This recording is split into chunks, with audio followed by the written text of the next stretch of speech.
नमस्कार दोस्तों आज के दैनिक जागरण के राष्ट्रीय संस्करण में छपी हुई खबर के बारे में ये वीडियो बना रहा हूँ। आप देख सकते हैं यहाँ पे जो हेडिंग है वीडियो इस न्यूज़ की, वो क्या है, 10वीं के छात्रों को पढ़ने को नहीं मिलेगी पीरियोडिक टेबल। जैसा कि चर्चा में लगातार बना हुआ है कि एनसीईआरटी ने अपने पाठ्यक्रम में काफ़ी सारे बदलाव किए हैं और जो नई राष्ट्रीय शिक्षा नीति 2020 है उसके हिसाब से 2024-25 से नई किताबें लाने का लक्ष्य रखा गया था। उसी को फॉलो करते हुए एनसीईआरटी ने बहुत सारे परिवर्तन पाठ्यक्रम में किए हैं और डिजिटल बुक्स में, यानी कि जो इलेक्ट्रॉनिक बुक्स हैं, डिजिटल फॉर्मेट है किताबों का, उसमें तो ये पिछले साल 2022-23 से लागू किए जा चुके थे। लेकिन अब नई छपी किताबें, जो मुद्रित किताबें हैं, प्रिंटेड बुक्स हैं, वो अब आई हैं, तो उनमें काफ़ी सारे अध्यायों को हटाया गया दिखाई दे रहा है। और ये परिवर्तन सिर्फ किसी एक कक्षा से संबंधित नहीं है, बल्कि कक्षा 6 से 12 तक की सभी पुस्तकों में, लगभग सभी विषयों की पुस्तकों में पाठ्यक्रम में काफ़ी भारी बदलाव देखने को मिल रहे हैं, जिसमें कि ज़्यादातर बदलाव जिस प्रवृत्ति के हैं उसमें आप देखेंगे कि पाठ्यक्रम को कम किया गया है, हटाया गया है कई सारे पाठों को एज इट इज़। इसमें इस खबर को पढ़ते हैं। देखिए साइड में लिखा हुआ है, एनसीईआरटी ने 10वीं की विज्ञान विषय की नई पुस्तक से इस पूरे पाठ को हटाया, पीरियोडिक टेबल वाला जो पाठ होता है, और कहा कि छात्रों पर पढ़ाई का बोझ कम करने के लिए पाठ्यक्रम को किया गया है छोटा। अब अगर खबर पे ध्यान देंगे तो आप लिखा हुआ है यहाँ पे देख सकते हैं कि राष्ट्रीय शैक्षिक अनुसंधान परिषद यानी एनसीईआरटी ने 10वीं कक्षा के पाठ्यक्रम में बड़ा बदलाव किया है।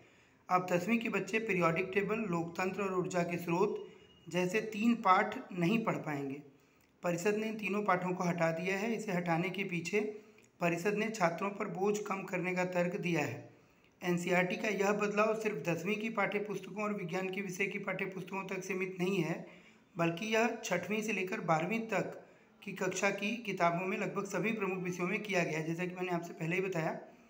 अब जैसे देखिए लिखा हुआ है कि 6वीं कक्षा से तो कचरा प्रबंधन का अध्याय ही हटा दिया गया है, यानी वेस्ट मैनेजमेंट चैप्टर ही हटा दिया गया, जबकि स्वच्छता अभियान में बच्चों की भूमिका काफ़ी अहम मानी जा रही है।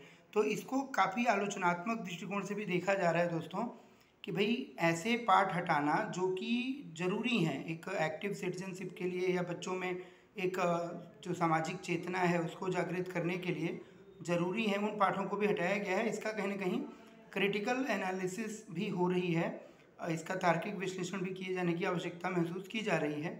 तो वही चीज़ यहाँ पे है। उसके आगे देखते हैं, एनसीईआरटी ने अपने पाठ्यक्रम से इसके साथ ही 10वीं के सामाजिक विज्ञान के साथ ही 11वीं व 12वीं की राजनीतिक विषय के भी कई पाठों को हटाया है।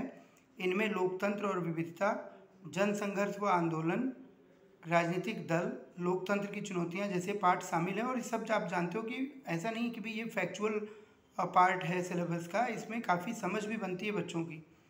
उसी तरीके से हालांकि एनसीईआरटी का कहना है कि पाठ्यक्रम में यह बदलाव पिछले शैक्षणिक सत्र यानी 2022-23 में ही किया गया है, जिसे डिजिटल किताबों में तुरंत लागू भी कर दिया गया था। लेकिन इस बदलाव के बाद अब नई किताबें आई हैं। जानकारों की माने तो नई राष्ट्रीय शिक्षा नीति 2020 के तहत स्कूलों के लिए तैयार होने वाली नई किताबों के पहले यह कदम उठाया गया है।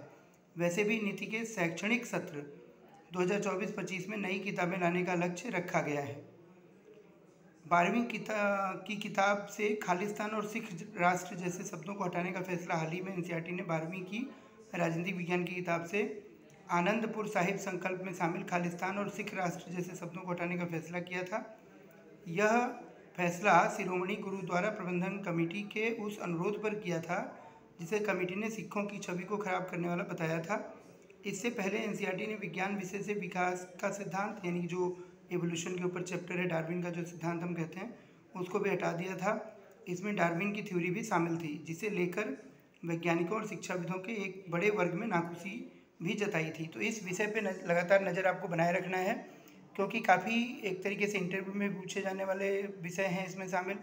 जो केवीएस के इंटरव्यू चल रहे हैं उसमें भी सवाल इसमें से पूछे गए हैं कुछ बच्चों से, खासकर से जो पीजीटी ज्योग्राफी या टीजीटी सोशल स्टडीज़ वाले बच्चे रहे हैं या विज्ञान वाले बच्चे रहे हैं। और आने वाले समय में ये बहुत ही इम्पॉर्टेंट चेंजेज हैं, क्योंकि आप सब स्कूल टीचर बनने की तैयारी में हो और एनसीईआरटी की जहाँ जहाँ पाठ्य पुस्तकें हैं वहाँ वहाँ ये बदलाव हुए हैं, तो आपको इसके बारे में अवगत वैसे भी रहना बहुत ज़रूरी है। ऐसे ही किसी समाचार के साथ जो हमारे और आपसे जुड़े हुए विषय हैं, फिर मिलते हैं वापस। एक तरीके से ये सीरीज रहेगी आपकी समाचार पत्रों की समीक्षा की। तो अगले वीडियो में मिलते हैं, तब तक के लिए नमस्कार।